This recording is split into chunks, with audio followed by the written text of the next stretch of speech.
After the session, Daniel walked the long curve of the station's residential ring. Taking the less patrolled maintenance corridors, the cloaked alien was waiting where they'd agreed, in the shadow of a sealed bulkhead. "You're doing well," the alien said. "They're starting to see humans in every shadow." "That's the point," Daniel replied. "Paranoia slows them down," the alien's cybernetic eye worded softly. "You're buying time for Athena Station." Daniel didn't confirm or deny. "Your turn. The codes. How much more do you have?" The alien's expression shifted. Not quite reluctance, but something close. "Enough to get you inside the outer vault. Not enough to open the core archives." "Then get me the rest," Daniel said. "The council's distraction won't last forever." The alien tilted his head. "You're planning more than just protecting your archive, aren't you?" Daniel's eyes hardened. "I'm planning to end the council permanently." For a long moment, neither spoke. Then the alien nodded once. "Good." That night, Daniel sat at his quarters' narrow desk, the data crystal linked to his stolen terminal.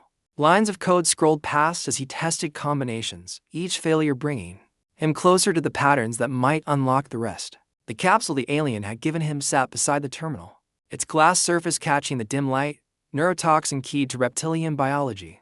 Daniel didn't know when he'd use it, only that it would be soon. He pictured the reptilian warlord's smug, scaled face, and he smiled. Tomorrow he'd make his first kill. The glass capsule sat between Daniel's fingers like a promise. The neurotoxin inside shimmered faintly, a pale green that caught the dim light of his quarters. It didn't take much to kill a reptilian. Their biology was vicious in war, but fragile under the right poison. This one wouldn't just kill. It would drop the warlord in seconds, muscles seizing, lungs locked tight. Daniel had assassinated before. Pirates, bounty hunters, the occasional smuggler who got too curious about his past. But this was different. The reptilian warlord was a council figurehead, one of the loudest voices calling for humanity's extermination. His death wouldn't be a quiet erasure. It would be a detonation. The trick was making it look like a human had done it. The next morning, the warlord was scheduled to meet with allies before the council session. A private meal in a high-security dining chamber, small and secure, always guarded by 2 elite reptilian soldiers. Daniel's stolen credentials as a Carrick officer wouldn't normally get him in. But food deliveries were handled by station service staff, and service staff rarely had their identities checked unless they lingered too long. A quick bribe and a borrowed uniform later, Daniel walked the polished corridor with a covered tray in his hands. His appearance was just a shadowy outline in the reflective wall panels, short service coat, face partially obscured by the station's standard breathing mask for non-native servers. The guards at the door scanned the tray for explosives. Finding none, they stepped aside. Inside, the warlord sat at the table surrounded by 2 other reptilian officers. His scaled hands tore into a slab of roasted meat still steaming from the kitchen.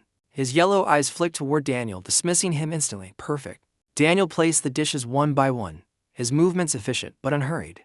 The warlord's drink, a thick, dark liquid that smelled faintly of metal, sat untouched at his right hand. That was the target. As Daniel shifted the last plate into position, his sleeve brushed the rim of the warlord's goblet. The motion looked accidental, a simple slip by a clumsy servant. In reality, his fingers had already palmed the capsule, cracking it against the goblet's edge and letting the neurotoxin dissolve invisibly into the drink. "Careful, servant," the warlord rumbled. Daniel bowed slightly, murmuring the Carrick word for apology, and stepped back. He didn't stay to watch. That would be suspicious. He left the chamber as quietly as he'd entered, walking back into the main corridor and merging with the slow trickle of station staff. The warlord didn't even make it to the council chamber.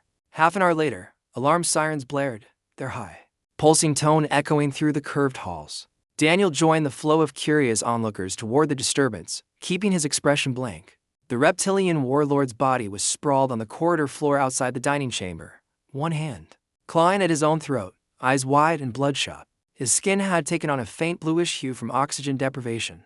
The 2 guards knelt over him, but they weren't medics, and the toxin worked too quickly for medics to matter anyway. Delegates were already whispering, "He was poisoned." Who would dare? "It's the humans. It has to be." Daniel let the whispers grow. By the time the council convened, the warlord's chair sat empty, his absence like a fresh wound in the chamber's balance. The reptilian delegation's second-in-command, a younger but no less aggressive officer, was practically vibrating with rage. "This, the reptilian spat, is proof that the humans are here. Only they would strike so cowardly." Another delegate leaned back, feigning calm. "Perhaps. Or perhaps the reptilians made one too many enemies in this very chamber." "You accuse us." The second-in-command roared. "I accuse no one," came the smooth, cold reply. "I simply note that internal politics are often deadlier than any human weapon." The jellyfish envoy gurgled agreement, their body pulsing. Daniel stayed silent, but his earlier warning about infiltration now hung in the air like a shadow. Every species was looking at every other species with new eyes, exactly as planned. The rest of the session dissolved into accusations and posturing.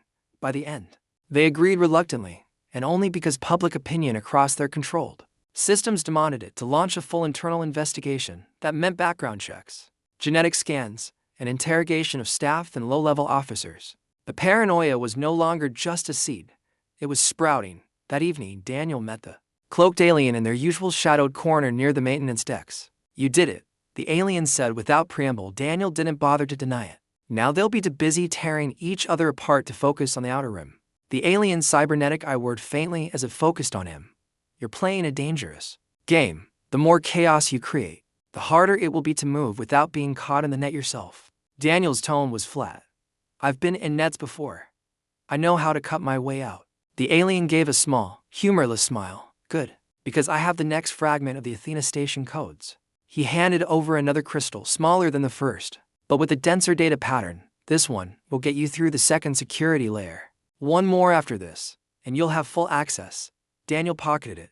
And then, the alien said, "We find out if your people left anything inside that can burn the council to the ground."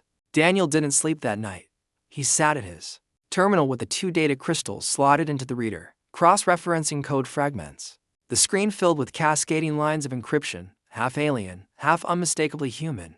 The last security layer was still beyond his reach, but now he could almost see the door. And behind it lay the weapons, the blueprints, the knowledge that could make humanity more than a ghost in the galaxy.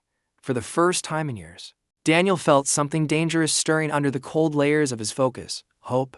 The council's investigation spread like a slow-moving fire, not fast enough to cause immediate panic, but relentless in its reach. Genetic scans, crew interrogations, background audits. They started with service staff, then junior officers, working their way up.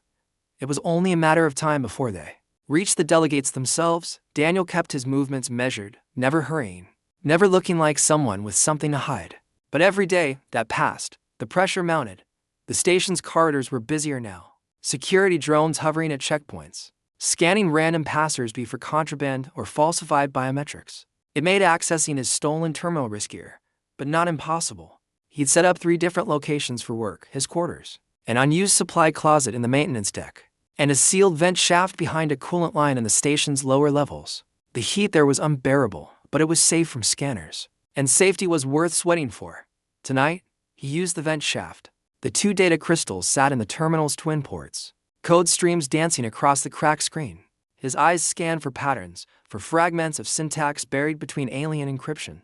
The cloaked alien's second crystal had opened a new section of the Athena Station access protocols, a section labeled the security layer. Human code, tight and deliberate. The kind of encryption that didn't just keep people out but punished them for trying. Daniel had seen something like it once before, back when he'd been a soldier during the war. They'd called it dead hand code. If you entered the wrong sequence too many times, the system didn't just lock you out, it wiped itself clean. He worked carefully, fingers moving across the input pad in short bursts, matching key fragments, cross-checking values, cataloging what he couldn't solve yet. Every step brought him closer to the last barrier.